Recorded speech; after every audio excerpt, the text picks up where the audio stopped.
So hello बच्चों, आज हम फिर से आ गए हैं नए चैप्टर के साथ जो कि है लाइट। और क्लास 10th का ये चैप्टर है फिजिक्स का। लाइट में अगर किसी बच्चे को रे डायग्राम्स में दिक्कत आ रही है, मिरर फॉर्मूला कैसे लगाते हैं दिक्कत आ रही है, रिफ्रैक्शंस क्या होता है ये दिक्कत आ रही है, लेंस में दिक्कत आ रही है, लेंस फॉर्मूला लगाने में दिक्कत आ रही है, तो इस सीरीज के बाद या इस पूरे लाइट लेक्चर के बाद आपको ये सारी समस्या आने वाली नहीं है। वापस कुछ पढ़ने की जरूरत नहीं है। डिस्क्रिप्शन में मैं लिंक्स लगा दूंगा आपके, जहाँ पे आपको डीपीपी मिल जाएगी प्रैक्टिस करने के लिए, तो आप उन डीपीपी से प्रैक्टिस कर सकते हैं मिरर फॉर्मूले की।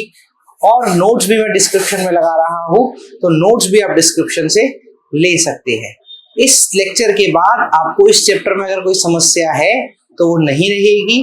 बस आपको करना क्या है, इस लेक्चर को सेव कर लीजिए ताकि खो ना जाए आपसे, और आप इस लेक्चर को देख लीजिए। कुछ ज्यादा कुछ वो तो नहीं बताऊंगा, बट जो पढ़ोगे आप इसमें, इसके बाद आपको कोई और लेक्चर देखने की जरूरत नहीं पड़ेगी, ये मेरी एश्योरेंस है आपको। ठीक है, तो आइए अपन स्टार्ट करते हैं chapter light. Class 10th physics का चैप्टर है। ठीक है, चलो शुरू करते हैं। तो अब अपन लाइट से बात करते हैं, लाइट होती क्या है।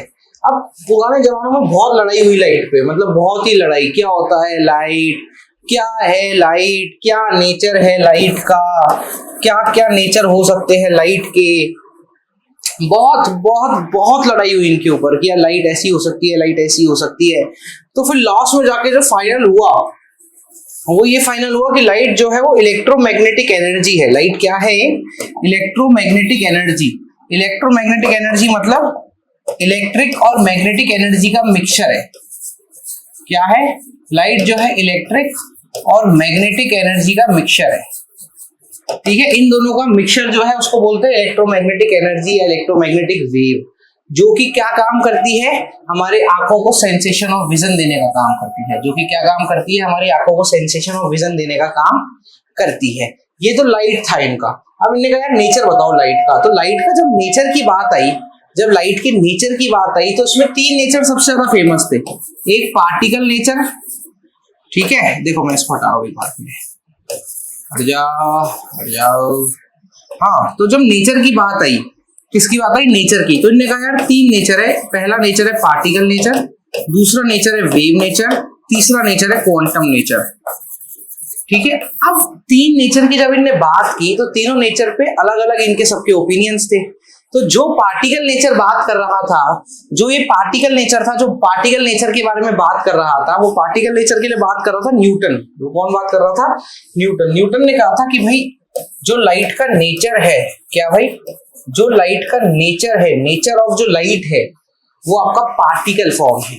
पार्टिकल फॉर्म में मतलब लाइट जो है आपकी रे की फॉर्म में चलेगी। लाइट आपकी किस फॉर्म में चलेगी? रे फॉर्म में। और उससे पूछा रे क्या होती है? बोले एक ऐसी स्ट्रेट लाइन जिसमें लाइट चले, इस स्ट्रेट लाइन को क्या बोला जाता है? रे बोला जाता है। इस स्ट्रेट लाइन को क्या बोला जाता है? रे। बोले लाइट चलती है तो वो एकदम सीधी चलेगी। लाइट रे चलेगी तो एकदम क्या करेगी? सीधी चलेगी। ये पढ़ गए न्यूटन साहब। और न्यूटन साहब उस टाइम पे बहुत बड़े साइंटिस्ट थे, गजब के। मतलब यहाँ तक कि न्यूटन ने अपनी एक आंख तक को डैमेज कर लिया था सिर्फ ये बताने के लिए कि ये लाइट जो है वो रे नेचर है या ऐसा कुछ नेचर है। इसने एक्सपेरिमेंट करते हुए न्यूटन साहब ने ये डिस्कवरी करी थी कि भाई लाइट रे नेचर है। और इसी के टाइम पे एक साइंटिस्ट और आया, हाइजेंस। ठीक है, हाइजेंस साहब ने कहा कि लाइट जो है वो वेव नेचर है। लाइट जो है वो कैसा नेचर है? Wave nature. ये रहा वेव नेचर लाइट का। बोले लाइट स्टेट नेचर नहीं है, लाइट वेव नेचर है। तो अब सोचो उस टाइम पे न्यूटन का इतना नाम होता था, कोई सोच भी नहीं सकता था कि हमें न्यूटन के अगेंस्ट जाना है। न्यूटन साहब बढ़ गए इस पे कि भाई साहब लाइट जो है वो पार्टिकल नेचर है, वेव रे नेचर है, लाइट रे की फॉर्म में चलती है।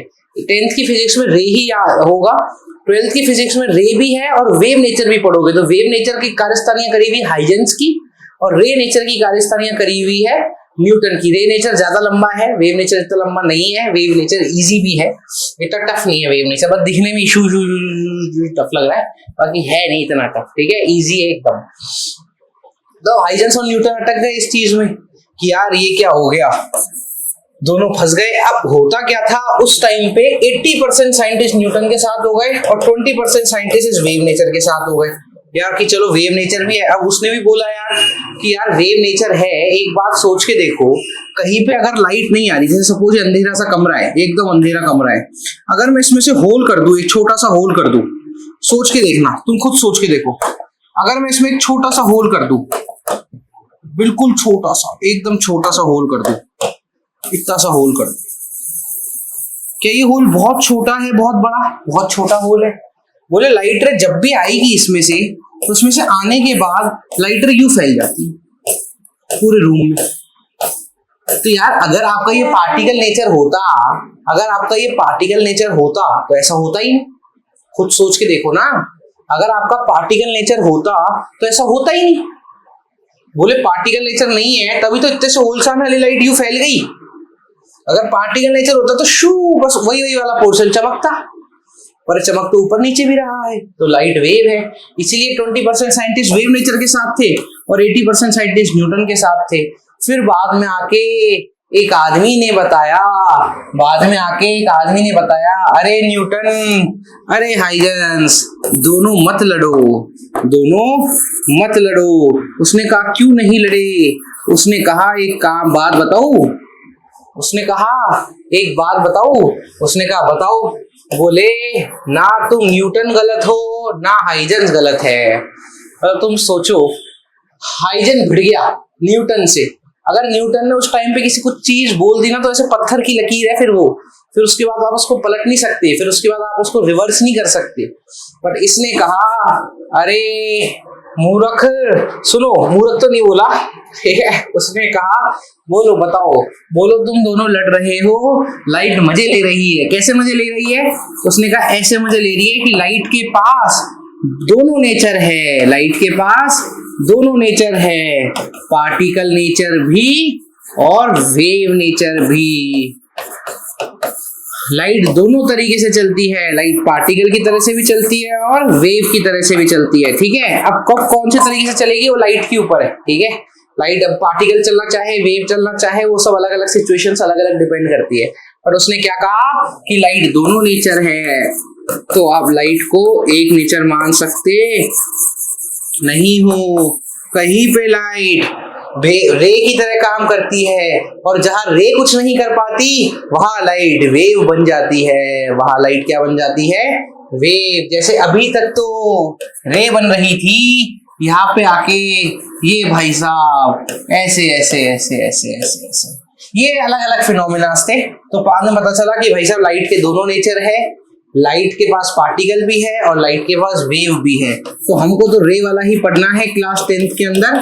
12th के अंदर आओगे तो आपको दोनों पढ़ाए जाएंगे, दोनों पढ़ाऊंगा मैं, बेफिक्र रहो। पार्टिकल नेचर भी पढ़ाऊंगा और वेव नेचर भी पढ़ाऊंगा। बट अभी के लिए कि लाइट के पास एक ही नेचर है, पार्टिकल, और लाइट के पास दो नेचर है, पार्टिकल और वेव। लाइट के पास दो नेचर है, पार्टिकल और वेव। एक क्वांटम नेचर और होता है। क्वांटम नेचर ये कहता है कि लाइट ठीक है, लाइट जो है वो स्मॉल पैकेट्स ऑफ एनर्जी है, छोटे छोटे क्वांटास की फॉर्म में।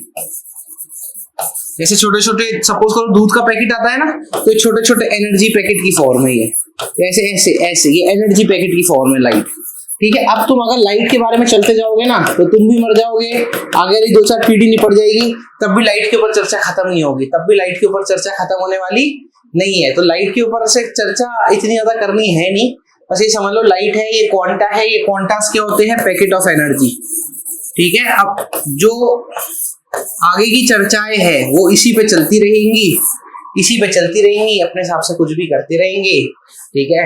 साइंटिस्टों को काम ही इतना पैसा मिलता है इनको रिसर्च करने का, 2-2, 3-3 बिलियन डॉलर मिलते हैं। सोचो कंपनी वाले को 2-3 बिलियन बनाने में उनकी ऐसी तैसी हो जाती है, ये आराम से 2-3-4 बिलियन के एक्सपेरिमेंट करते हैं, लाइफ में चिल मारते हैं, बस मजे ही मजे करते रहते हैं, ठीक है। चलो आ जाओ, साइंटिस्ट बनना ऐसे ठीक काम है, बुरा काम नहीं है। इंटरेस्ट होना किसी को तो बन जाना चाहिए भाई साहब। आ जाओ। तो लाइट के पास बच्चों दोनों नेचर है, वेव भी और पार्टिकल भी। लाइट के पास दोनों नेचर है, वेव भी और पार्टिकल भी। अब आ जाओ सोर्स ऑफ लाइट। अब क्या पढ़ाना है बच्चों आपको मेरे को? Source of light. क्या सोर्स हो सकते हैं लाइट के, ठीक है। अब सोर्स हो गया जो हमें लाइट दी। दो टाइप के सोर्स होते हैं, luminous source and non luminous source, ठीक है। कितने टाइप के सोर्स है बच्चा?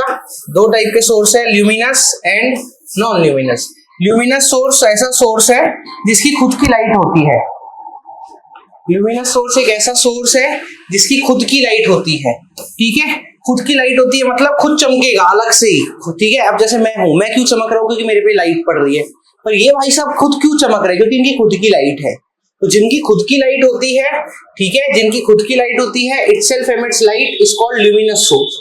जिनकी खुद की लाइट होती है वो उनको क्या बोला जाता है, ल्यूमिनस सोर्स। और जिनकी खुद की लाइट नहीं होती है, which do not emit light, उनको क्या बोलते हैं, नॉन ल्यूमिनस सोर्स। उनको क्या बोलते हैं, नॉन ल्यूमिनस सोर्स। अब देखो ल्यूमिनस के कौन कौन सा एग्जांपल है नेचुरल के, तो सन और स्टार, और क्या एग्जांपल है, लैंप और कैंडल। अब तुम कहोगे सर देखो कैंडल और जो ये लैंप है, लैंप ये तो आर्टिफिशियल है, मानते हो आर्टिफिशियल है, तो इनको डिस्टिंक्शन करेंगे अपन नेचुरल और आर्टिफिशियल में।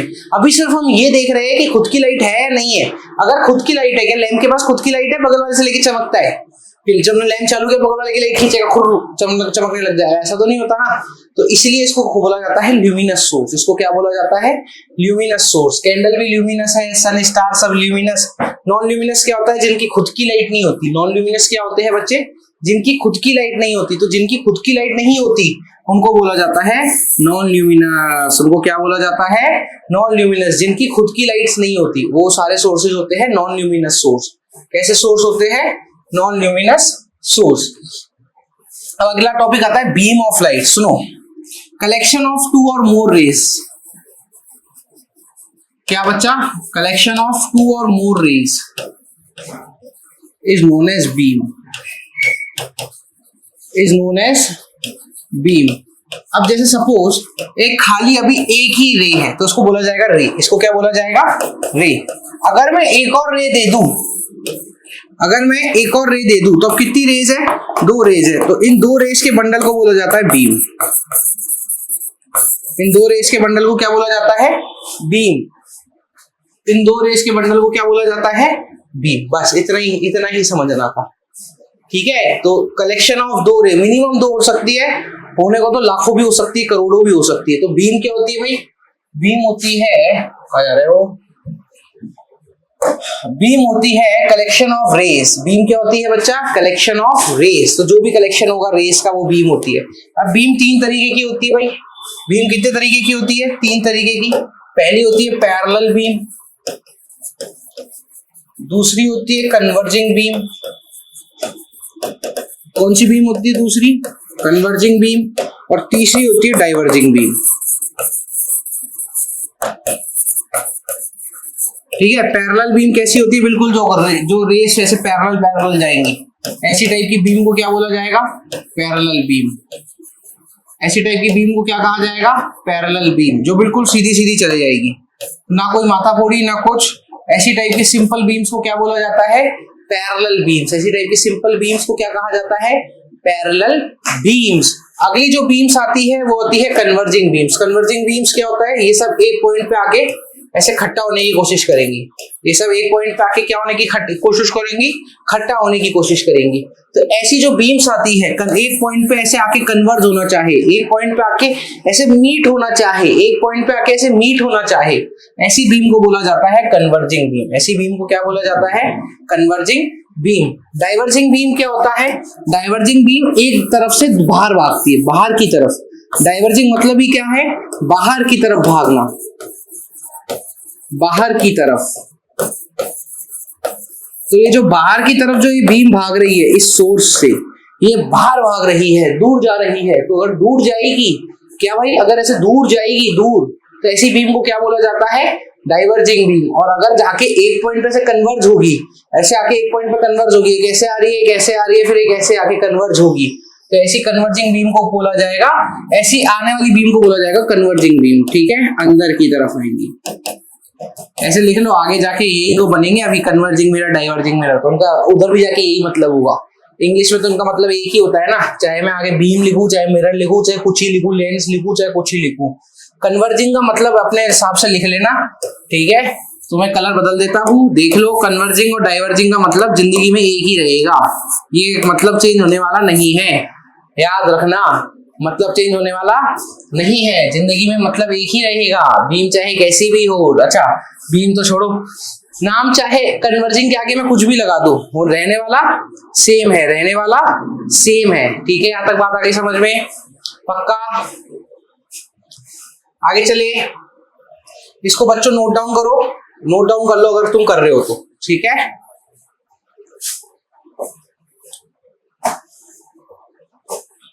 तो आई होप आपने नोट कर लिया होगा। अब अपन आगे की तरफ चलते हैं। ये बीम्स हो गई। अब जो तुम्हें नया टॉपिक पढ़ाना है ना बच्चों, वो होता है ऑब्जेक्ट। ऑब्जेक्ट क्या होता है? जो जगह जगह रे फेंकता है। जैसे मैं हूं, मेरी रेज निकल रही है, रेज निकल के कैमरा कैप्चर कर रहा है, तो मैं ऑब्जेक्ट हो गया, ठीक है। मैं हूं, मेरे से रेज निकल रही है, कैमरा कैप्चर कर रहा है, तो मैं ऑब्जेक्ट हो गया। असलियत में ऑब्जेक्ट कैसा दिखता है? असलियत में ऑब्जेक्ट कुछ इस तरीके से दिखता है।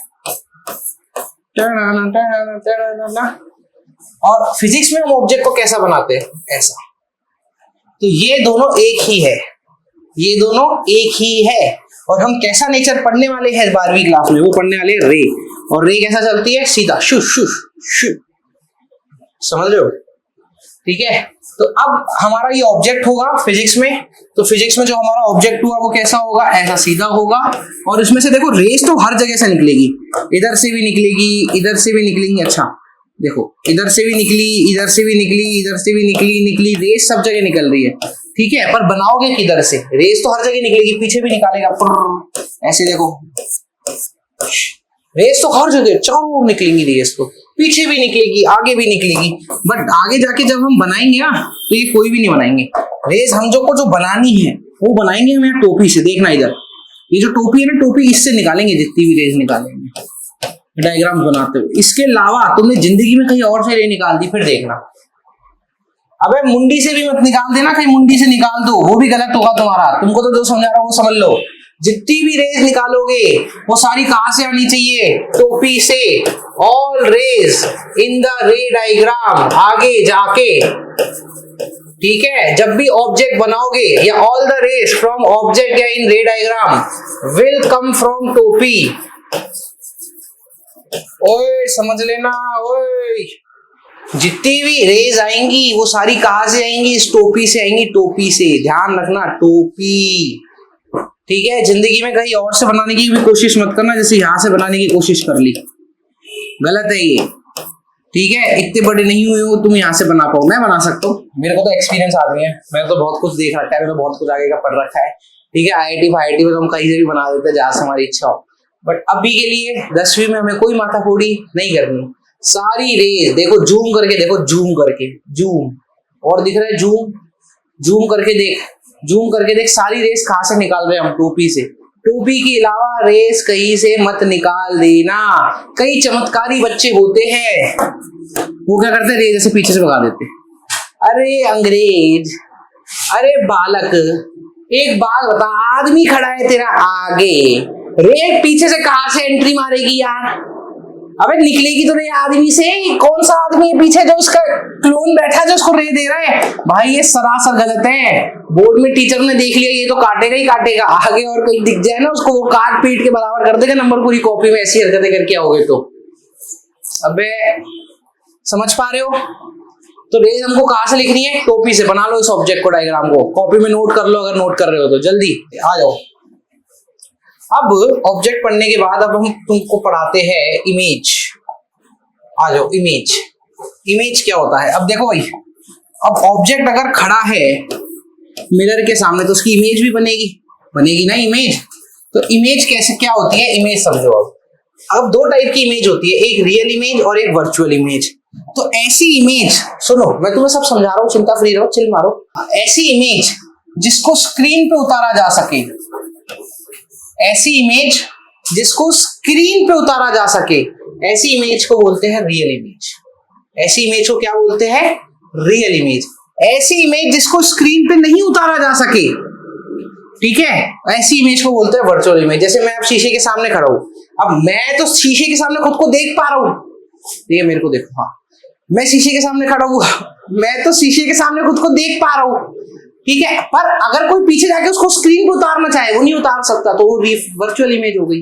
यही पर पिक्चर हॉल में तुम प्रोजेक्टर से निकली एक इमेज को तुम अपनी एक स्क्रीन पे उतार पाते हो, तो वो रियल इमेज बनती है, ठीक है। अब तुम्हें ये तो किताबी भाषा हो गई, अब तुम्हें असली में समझाता हूँ रियल और वर्चुअल इमेज होती क्या है, ठीक है। बोर्ड की तरफ देखो, ब्राइटनेस कम करी जाए। हाँ, रियल इमेज कब होगी, वर्चुअल इमेज कब होगी?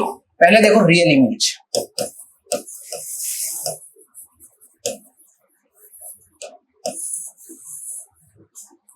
रियल इमेज कब बनेगी, सुनना। रियल इमेज जब बनेगी जब एक्चुअल में कोई दो रेज आए, मिरर से टकराए, सुनना हिंदी में लिखता हूं, इधर सुनो। दो रेज आए, ठीक है, दो रेज आए, मिरर से टकराए, मिरर से टक्कर खाए, मिरर से टक्कर खाए। अच्छा, लेंस से भी खा सकते हैं ना। टक्कर खाने का मतलब है रिफ्लेक्शन हो, आगे जाके समझाऊंगा। दो रेज आए, अबे यार अब ये मत पूछना सर ये मिरर क्यों कहां से आ गया। अबे तेरी इमेज, अपनी इमेज मिरर के बिना कैसे बनेगी बच्चे? मिरर तो होना चाहिए ना। बिना मिरर के तुम क्या खुद को ऐसे हवा में देखोगे, अरे अरे इमेज नहीं दिख रही, अरे अरे अरे। मिरर तो होगा। सुनना अच्छे से, हिंदी में समझा रहा हूं, सुन। दो रेज आए, वापस सुन। दो रेज आए, दो रेज आए, हाँ दो रेज आए, मिरर से टकराए, आया। दो रेज आए, मिरर से टकराए, और मिरर से टकराने के बाद असली में मीट कर जाए। असली में क्या कर जाए? मीट कर जाए। असली में क्या कर जाए? मीट कर जाए। तो ऐसी इमेज को, ऐसी इमेज को बोला जाता है रियल इमेज। ऐसी इमेज को बोला जाता है रियल इमेज। आया? अबे ओए लिख लो, कॉपी के ऊपर ऊपर लिख लो, नोट बना रहे हो तो मस्त इंपॉर्टेंट एकदम, अपनी लैंग्वेज में, अपनी लैंग्वेज में। दो रेज आए, मिरर से टक्कर खाए, मिरर से टक्कर खाने के बाद असली में मीट कर जाए तो रियल इमेज होगी। तो वो कैसी इमेज होगी? रियल इमेज होगी। हो गई रियल इमेज। चलो वर्चुअल देखो, वर्चुअल, वर्चुअल इमेज समझाता हूं। वर्चुअल इमेज, आई होप आप लोग कंफ्यूज नहीं होगे। आओ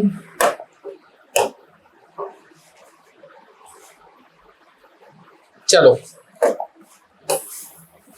देखो, सेम चीजें उठाते हैं, ठीक है। जादू देखना तुम, अब जादू होगा, जादू, जादू हो गया,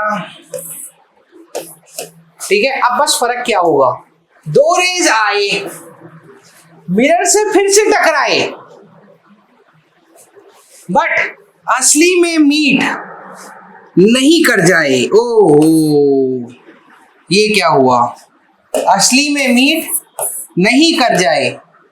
ओहो, हट जाओ।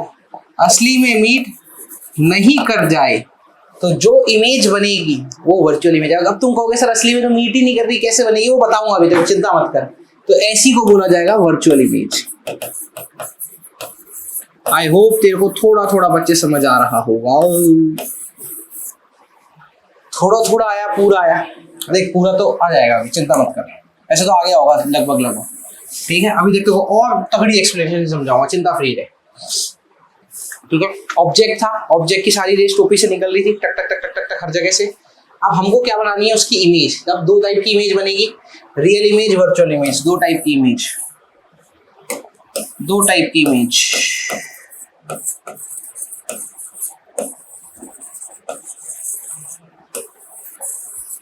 दो टाइप की इमेज, रियल और वर्चुअल। रियल में दो रेज आए, असली में टक्कर खाए, मीट कर जाए। चलो आओ, अब तुम्हें एक एक कंसेप्ट समझाता हूँ, कॉपी करता हूँ इसको, ठीक है। उधर बगल में सुनना, अब रियल इमेज बना के दिखा रहा हूँ। देख, सारा ध्यान बोर्ड की तरफ होना चाहिए, फोन नहीं चलाना है। आ जाओ। अब ये रहा मिरर, टिक टिक टिक टिक टिक टिक टिक। कौन सी बीमारी है? कन्वर्जिंग बीमारी। कैसी बीमारी है? कन्वर्जिंग। कन्वर्जिंग बीम कैसी आती है? आई, टकराई। अच्छा, अभी तो दो रेज आई, देख दो रेज आई, आ गई, मिरर से भी टकरा गई। अब देख क्या होगा मिरर से टकराने के बाद? ये जाएगी ऐसे, ये जाएगी ऐसे। क्या ये असली में मीट कर गई? ओहो, ये अगर असली में मीट कर जाए तो ऐसी रे को बोला जाए, ऐसी इमेज को बोला जाएगा रियल इमेज। ऐसी इमेज को क्या बोला जाएगा? Real image. टिंग टिंग टिंग टिंग टिंग टिंग टिंग। आ गया, समझ में आ गया। अरे असली में मीट कर गई ना, आगे जाके भी तो सब समझ में आएगा, कॉनकेव मिरर, कॉन्वेक्स मिरर सब कुछ दिखेगा असली में मीट होता हुआ। ठीक है, यही अगर वर्चुअल इमेज की बात करते हैं, ये रहा वर्चुअल इमेज।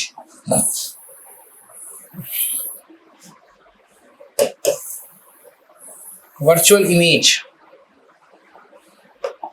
आ जाओ, वर्चुअल इमेज, वर्चुअल इमेज। दो रेज आए, मिरर से टकराए, ये मिरर ले लिया मैंने, ये मिरर होता है, ठीक है, प्लेन मिरर होता है जिसके पीछे से धक धक धक धक चलता रहता है, वो मिरर होता है। ठीक है, अब ले डाइवर्जिंग बीम। डाइवर्जिंग बीम मतलब यू जाएगी, तो दो रेज गई, एक ऐसे गई और एक ऐसे गई, डाइवर्जिंग बीम थी, टकराई, टकरा के ये इधर चली जाएंगी और टकरा के ये इधर चली जाएगी। तो देख, दो रेस थी, क्या दोनों कब जिंदगी में कभी मिलेंगी? सोच के देख, क्या दो रेस अब जिंदगी में कभी मिलेगी? सोच के देख, ये और ये जिंदगी में मिलेगी क्या? कभी नहीं मिलेगी। अब ये बच्चा तो जिद पे अड़ गया, ये जो अंकल थे, ये जो हंस रहे थे, ये जिद पे अड़ गए, उदास हो गए। क्या उदास हो गए? मैं तो मिरर के सामने खड़ा था, मेरी इमेज बनाओ, मेरी इमेज बनाओ, मैं तो मिरर के सामने खड़ा था। अब इसकी दो रेस जिंदगी में मीट ही नहीं कर रही, तो क्या करना पड़ेगा? पीछे की तरफ जो ये वापस जाने वाली रेज है, टकरा के जाने वाली, इसको पीछे की तरफ एक्सटेंड करना पड़ेगा।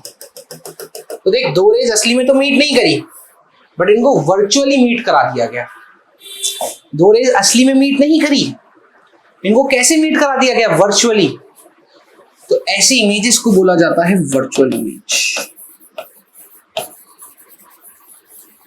ऐसी इमेज को क्या बोला जाता है? Virtual image. बेस्ट एक्सप्लेनेशन के साथ समझा रहा हूं बच्चों, एकदम बेस्ट। जो असली में नहीं मीट करे वो वर्चुअल, जो असली में मीट कर जाए वो रियल। तो ये इमेजेस होती है। अब देख, तेरे को एक डिफरेंशिएट और दिखाता हूँ बच्चे, यहाँ पे देख बोर्ड की तरह।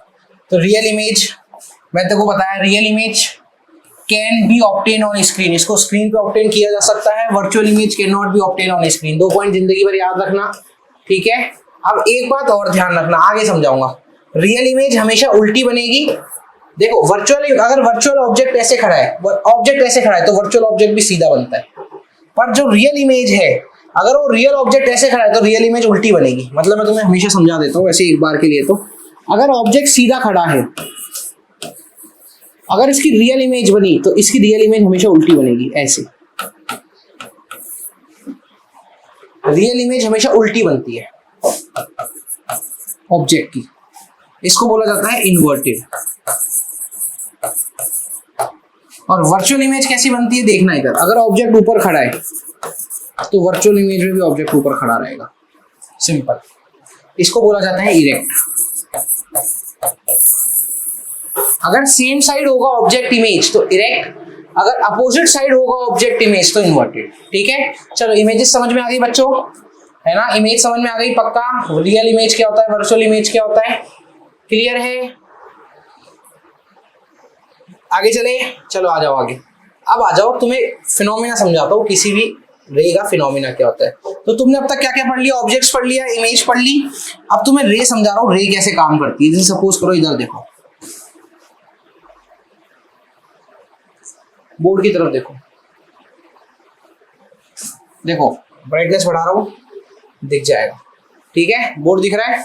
अभी भी फ्लिकर मार रहा है क्या? और थोड़ा बड़ा कर देते हैं, देखो अब नहीं मारेगा फ्लिकर। अब हो क्या रहा है, देखो एक ही रे आ रही है, देखना इधर, ठीक है? ये रे आ रही है, देख।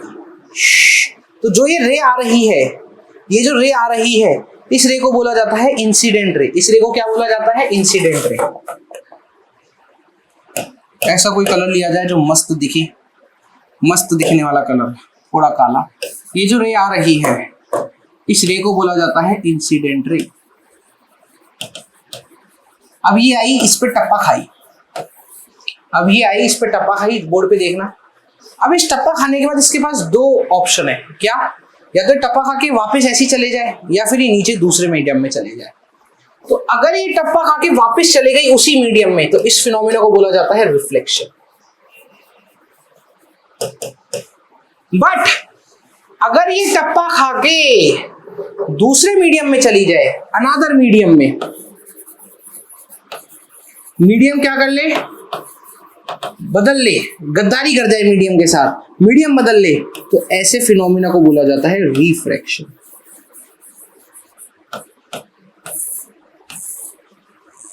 अगर टप्पा खाई, सेम मीडियम में वापस चले गई, शिट, जैसे एयर में आ रही थी, टप्पा खाई और एयर में वापस चली गई, टप्पा खा के सेम उसी मीडियम में, तो इसे ऐसे फिनोमिना को बोला जाता है रिफ्लेक्शन। और टप्पा खा के अगर दूसरे मीडियम में चले जाए तो उस फिनोमिना को बोला जाता है रिफ्रैक्शन। तो किसी भी एक सरफेस पे देखो, इधर किसी भी एक सरफेस पे देखना, इधर किसी भी एक लाइट की सरफेस पे, ठीक है, कोई भी एक लाइट दो फिनोमिना तो दिखाती है, तुमको समझ में आ गया, रिफ्लेक्शन और दूसरा कौन सा फिनोमिना दिखाती है, रिफ्रैक्शन। एक फिनोमिना और दिखाती है, बता, एब्जॉर्प्शन। एब्जॉर्प्शन मतलब ये जो है ना, ये कुछ एब्जॉर्ब हो जाएगी इस तरफ, बस ये काम का नहीं आता तो इसलिए लिखते भी नहीं है, बट तीन फिनोमिना दिखाती है। रिफ्लेक्शन, रिफ्लेक्शन तो कब होगा बच्चे, जब कोई भी रे आए, देखो कोई भी रे आए और टप्पा खाए और वापस सेम मीडियम में चली जाए, इसको बोलते हैं रिफ्लेक्शन, जो कि हमारा पहला टॉपिक है, रिफ्लेक्शन क्या होता है, रे आए, रे आके दूसरे मीडियम में निकल जाए, मीडियम चेंज कर ले, तो इस फिनोमिना को बोलते हैं रिफ्लेक्शन। तो रिफ्लेक्शन पढ़ लिया, रिफ्रैक्शन पढ़ लिया, आगे आता समझ में। एब्जॉर्प्शन तो कुछ है ही नहीं, तो आराम से देखेंगे। अब आ जाओ, तो मैं रिफ्लेक्शन समझाता हूँ, रिफ्लेक्शन क्या होता है।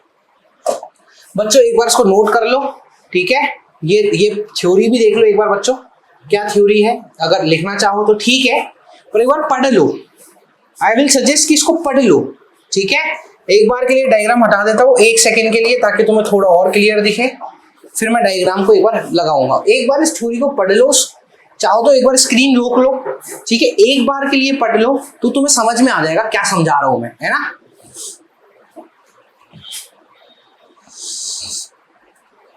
पढ़ लिया, अब देखो डायग्राम, देखो ये डायग्राम रहा, ये डायग्राम बना लो अगर बनाना चाहो तो।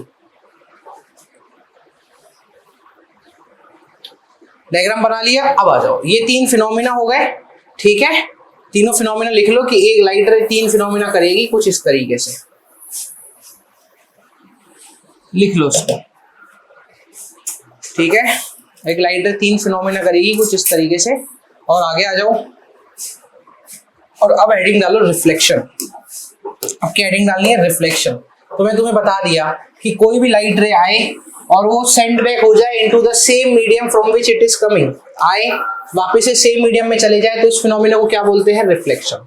पता है तुम लोगों को, अभी समझाया ही है मैंने, तुम लोगों को पता है ये सब चीजें। तो देखो अब तुम्हें इसका कुछ वो समझाता हूँ, थ्योरेटिकल पोर्शन है ना। तो देखो थ्योरेटिकल पोर्शन को समझाता हूँ, इसको भगाया, अपना खुद का डायग्राम बनाया, ये लो, ये क्या है बच्चों, ये है सरफेस। ये क्या है बच्चा, ये है सरफेस। सरफेस के एक लाइन होती है 90 डिग्री पे, इसको बोलते हैं नॉर्मल। इसको क्या बोलते हैं, नॉर्मल,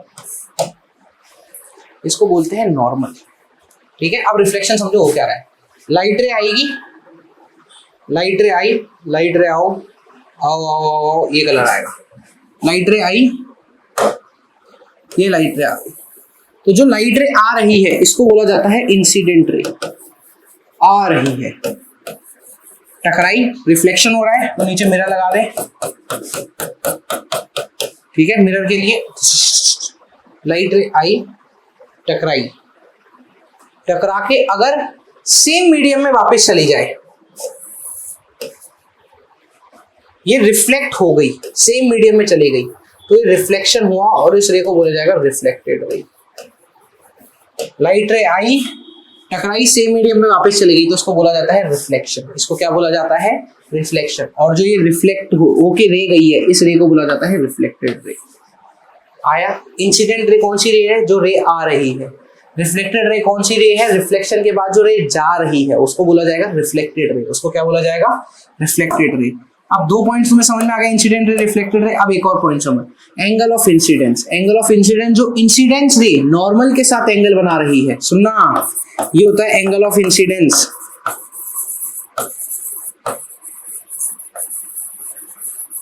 क्या होता है angle of incidence, angle of incidence होता है angle made by incident ray with normal, angle made by incident ray with normal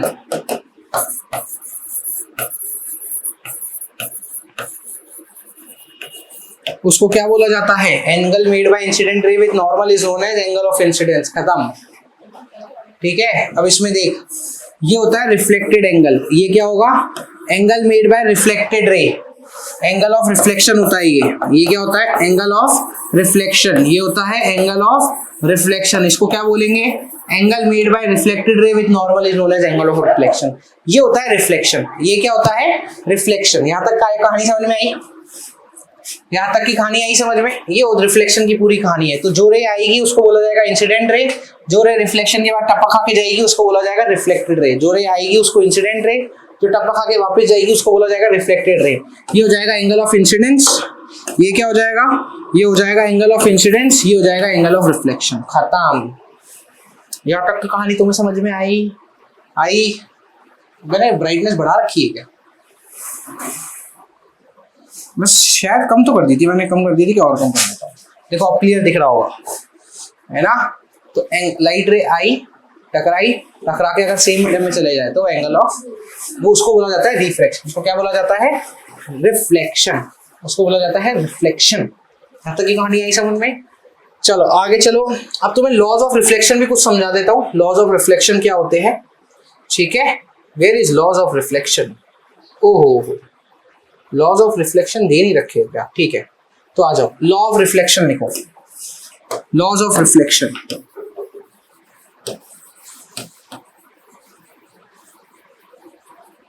पहला लॉ, फर्स्ट लॉ क्या कहता है? तो पहले तो ये देखो, इसको क्या बोला जाएगा? देख के बताओ, जल्दी जल्दी पार्टिसिपेट करो। इधर देखो, इसको क्या बोला जाएगा? सरफेस। इसको क्या बोला जाएगा? सरफेस। पार्टिसिपेट कर बच्चा, इधर देख, इसको क्या बोला जाएगा? सरफेस। बोल, सरफेस। परपेंडिकुलर लाइन को क्या बोला जाता है? बोल, नॉर्मल। बोल, ये हो गया प्लेन तो सरफेस हो गया। परपेंडिकुलर लाइन को क्या बोला गया? नॉर्मल। परपेंडिकुलर लाइन को क्या बोला गया? नॉर्मल। आगे बता, जो रे आ रही है उसको क्या बोलते हैं? जो रे आ रही है उसको बोलते हैं इंसिडेंट रे। क्या बोलते हैं? Incident ray. टकरा के जो चले जाएगी उस रे को क्या बोलेगा? Reflected ray. अरे आया क्या?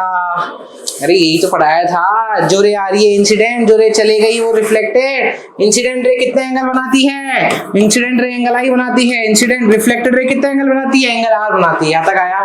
तो पहला लॉ ये कहता है कि एंगल ऑफ इंसिडेंस बराबर एंगल ऑफ रिफ्लेक्शन। यानी जितना इंसिडेंट रे एंगल बनाएगी, रिफ्लेक्टेड रे भी उतना ही एंगल बनाएगी। यानी अगर इंसिडेंट, एक बात जिंदगी में ध्यान रखना, क्या ध्यान का रखा जाता है? ये एंगल मेड बाय इंसिडेंट रे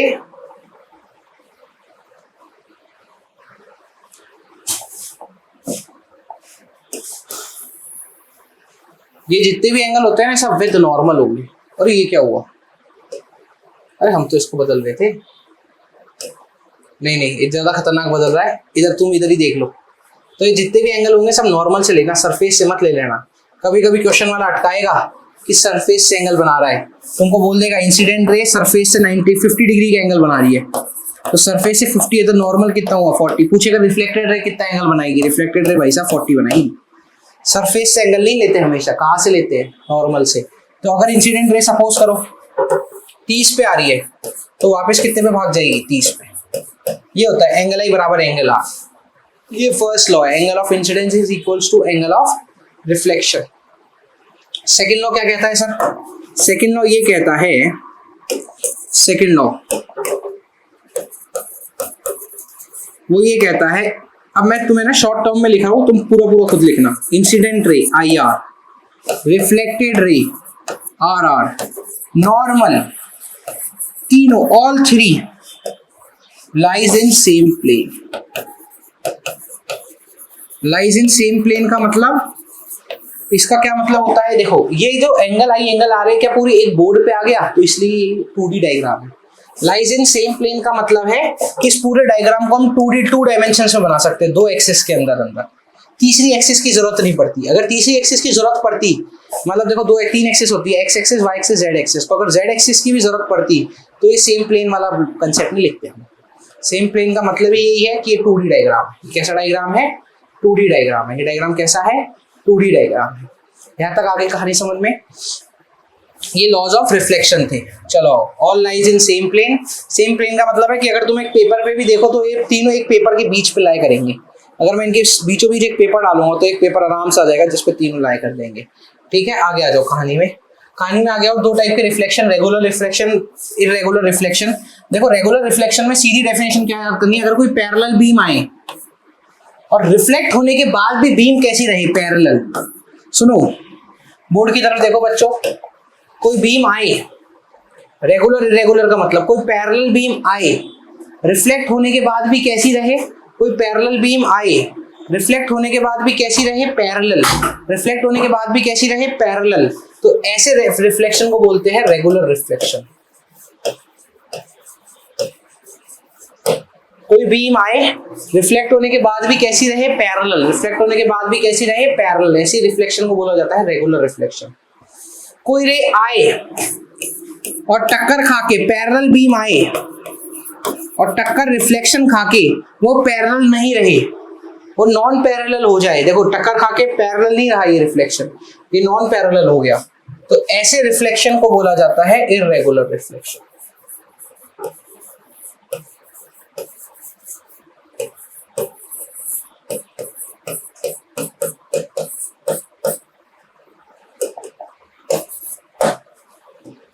ऐसे रिफ्लेक्शन को क्या बोला जाता है बच्चा, इररेगुलर रिफ्लेक्शन। ठीक है, पैरेलल आए और रिफ्लेक्शन जो है वो इररेगुलर हो जाए, पैरेलल नहीं रहे, reflection not parallel, is not parallel, तो ऐसे रिफ्लेक्शन को क्या बोला जाता है, इररेगुलर। पैरेलल आए, रिफ्लेक्शन भी पैरेलल हो सबके बीच में, तो ये रेगुलर रिफ्लेक्शन। यहां तक आई बात समझ में, है ना, इसको नोट कर लेना। ठीक है, चलो आगे आ जाओ।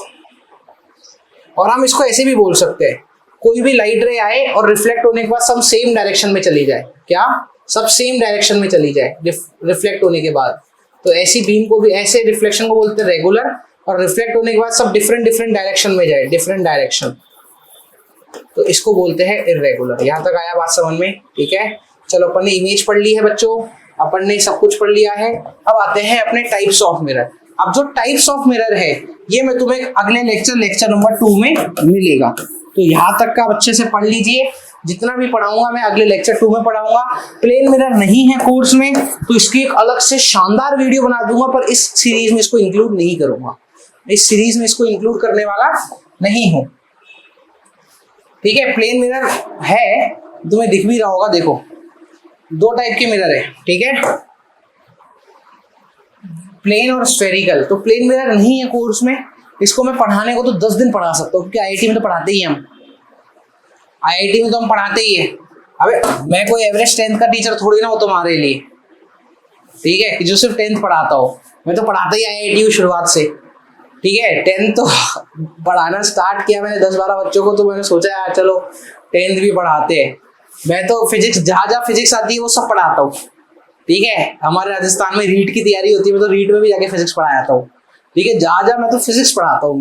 मैं तो, तुम आईआईटी पढ़ा लो, स्पेशली आईआईटी पढ़ाता हूँ, मतलब मेरा स्पेशलाइजेशन लास्ट जो डेजिग्नेशन है वो आईआईटी तक का है, उसके नीचे तो मैं सब पढ़ाता हूँ। ठीक है, तो यहाँ तक की कहानी समझ में आई। ठीक है, तो अब टाइप्स ऑफ मिरर हम कल पढ़ने वाले हैं, तो कल नहीं, कल मतलब नेक्स्ट लेक्चर में। तो नेक्स्ट लेक्चर के लिए अपन ट्यून हो जाओ, और जब तक लाइक शेयर और सब्सक्राइब कर दो, अपने दोस्तों के साथ शेयर कर दो, सब्सक्राइबर बढ़ा दो। ठीक है, अच्छा लगेगा। बाकी तो ठीक है, यहाँ तक आया समझ में। नेक्स्ट लेक्चर पे आते हैं। मैंने तुम्हें पहले ही बता दिया, मैं प्लेन नहीं पढ़ाने वाला, मैं सीधा स्फेरिकल पढ़ाऊंगा, क्योंकि जो काम की चीज है पहले वो कवर कर लूँ। ओलंपियाड सीरीज में प्लेन लाऊंगा, शानदार वाला प्लेन जो है ये ओलंपियाड सीरीज में पढ़ाऊंगा। ओलंपियाड में मैं भी बच्चों ओलंपियाड सीरीज लॉन्च करूंगा, उसमें पढ़ाऊंगा प्लेन मिरर, वहां जाके देख लेना। ठीक है, प्लेन मिरर वादा रहा तुमसे ओलंपियाड सीरीज में पढ़ाया जाएगा, स्फेरिकल पढ़ाया जाएगा तुम्हारे पेपर्स के लिए। एक बार तुम इस सीरीज को देख लो, इस पूरी सीरीज को देखने का तुम्हें ना तो न्यूमेरिकल में ना किसी और चीज में डाउट आएगा। जैसे ऑफलाइन क्लासों में डीपीपी मिलती थी, तुम्हें भी दी जाएगी। ठीक है, तो यहाँ तक की बात अगर समझ में आ गई हो तो बहुत अच्छे, एक अच्छा सा कमेंट कर जाना, थैंक यू सर। ठीक है, और अपन नेक्स्ट क्लास में मिलते हैं, टाटा बाय बाय।